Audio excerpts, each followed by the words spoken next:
কাটোয়ায় karate belt পরীক্ষা অংশ নিল 2 শতাধিক শিক্ষার্থী। শিশু ও যুব সমাজকে সুস্বাস্থ্যের পথে এগিয়ে নিয়ে যাওয়া এবং খেলাধুলোর প্রতি আগ্রহ বাড়ানোর লক্ষ্যে কাটোয়ায় অনুষ্ঠিত হলো পূর্ব বর্ধমান জেলা ক্যারাটে বেল্ট পরীক্ষা। শনিবার 10ই মে কাটোয়া সুবোধ স্মৃতি রোডে এই পরীক্ষার আয়োজন করে পূর্ব বর্ধমান জেলা বুদুকাই কান ক্যারাটে ডু অ্যাসোসিয়েশন। সহযোগিতায় ছিল পূর্ব বর্ধমান জেলা sports and physical culture association.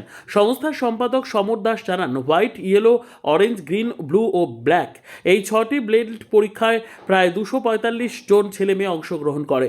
আয়োজকদের পক্ষ থেকে ক্যারাটে প্রশিক্ষক সাত্বিক দে জানান, ষষ্ঠ বর্ষের এই বেল্ট পরীক্ষায় অনূর্ধ্ব 5 বছর বয়সী শিশু থেকে শুরু করে 30 ঊর্ধ্ব পুরুষ ও মহিলারাও অংশ নেন।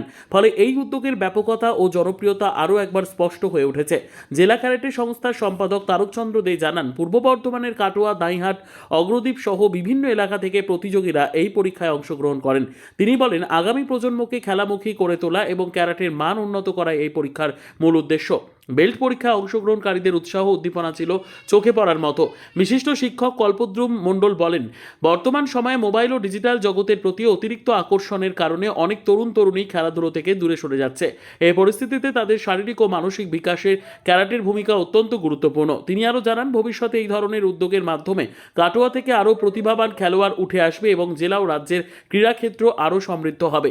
পরীক্ষা পরিচালনার দায়িত্বে ছিলেন আন্তর্জাতিক ক্যারাটে বিচারক প্রসেনজিৎ ব্যানার্জি। পরীক্ষায় উত্তীর্ণদের শীঘ্রই বেল্ট প্রদান করা হবে।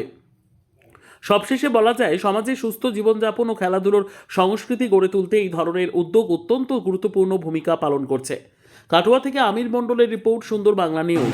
আজকে এখানে আমাদের একটা বেল্ট পরীক্ষা হচ্ছে কাটোয়া সুবোধ স্মৃতি রোডে, ক্যারাটে বেল্ট পরীক্ষা। এখানে যেসব নতুন শিক্ষার্থী আছে, ইয়েলো, হোয়াইট, ব্ল্যাক, তারপর ব্লু, গ্রিন, যেসব ক্যারাটে বেল্ট পরীক্ষাগুলো হয় এগুলো হচ্ছে। আমাদের লক্ষ্য যেটা, খেলাধুলাকে আরও এগিয়ে নিয়ে যাওয়া। নতুন সরকার গঠিত হয়েছে, নতুন সরকারের প্রতি আমাদের একটাই আবেদন, কাটোয়ায় একটা যদি ইনডোর স্টেডিয়াম বা ইনডোর প্লেস করা যায়, তাহলে আগামী দিনে ক্যারাটের পাশাপাশি যোগাসন, জুডো, জিমনাস্টিক সহ যেসব জুডো ইভেন্টগুলো আছে ইনডোর, এগুলো আমরা আরও ভালোভাবে পরিচালনা করতে পারি। আগামী দিনে আরও ভালো যে প্রতিযোগিতা, প্রশিক্ষণ শিবিরগুলো অনুষ্ঠিত হবে। এছাড়াও কাটোয়া স্টেডিয়ামটা দীর্ঘদিন করে আছে, এখানে যদি 400 মিটার ট্র্যাক সহ যদি অ্যাথলেটিক্সে একটা ভালো প্রশিক্ষণ কেন্দ্রও করা যায়, আমার মনে হয় আগামী দিনে আমাদের কাটোয়া থেকে আরও খেলাধুলায় প্রতিভা উঠে আসবে।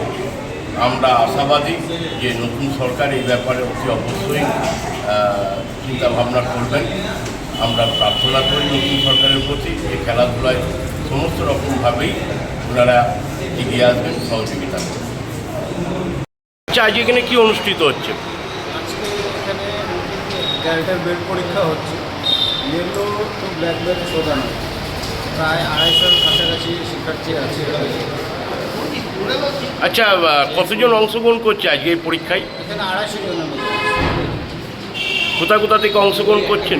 বিভিন্ন জায়গার থেকে আসছে, দাইহাট আছে, তারপরে কাটোয়ার বিভিন্ন বর্ধমানের বিভিন্ন জায়গা থেকে বাচ্চারা আসছে।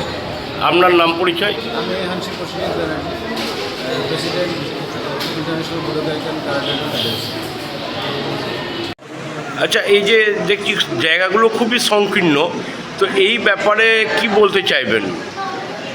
আমরা Bardhaman district sports and physical culture অ্যাসোসিয়েশনের পক্ষ থেকে আমাদের নতুন যে সরকার, সেই সরকারের কাছে তথা আমাদের বিধায়ক এমএলএর কাছে আমাদের আবেদন, যাতে আমাদের এই গেমস, ইনডোর গেমস এবং বিভিন্ন যে অ্যাথলেটিক্স যে প্রোগ্রামগুলো হয়ে থাকে, তার জন্য আমাদের একটা ইনডোর গেমসের জন্য একটা জায়গা বড়সড়, এবং কাটোয়ার যে স্টেডিয়ামটা আছে সেই স্টেডিয়ামটা যদি আরও উন্নত করা যায় এবং সেখানে বিভিন্ন যে অ্যাথলেটিক্স আমাদের যেগুলো রয়েছে সেগুলো যাতে আমরা সুন্দরভাবে সুসম্পন্ন করতে পারি, আমাদের এমএলএ মারফত আমাদের ক্রীড়ামন্ত্রীর কাছে যাতে বার্তাটা যায়, তাহলে আমাদের বিভিন্ন ছাত্রছাত্রীর কাছে ভবিষ্যতে বিভিন্ন দপ্তরে গিয়ে যে নিযুক্ত হবে তার জন্য সব ছাত্রছাত্রীদের উপকৃত হবে।